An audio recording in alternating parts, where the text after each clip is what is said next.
माफ करा महाराज, तुमच्या विचारांना, तुमच्या संस्कारांना आम्ही विसरलोय. हो, खरंच विसरलोय.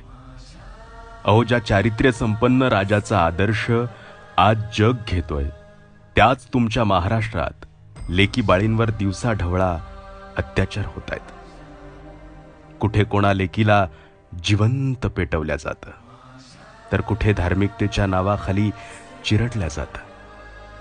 राज, तुम्ही आयुष्यभर स्वराज्यातील प्रत्येक मायमाऊलींना तळहाताच्या फोडाप्रमाणे जपलात, पण आज त्याच लेकीला न्यायासाठी वनवन भटकावं लागतंय. का, कशामुळे माहिती नाही. राज, लहान तोंडी मोठा घास घेतोय. आता तुम्ही फक्त राजकारणापुरते मर्यादित राहिलात राज.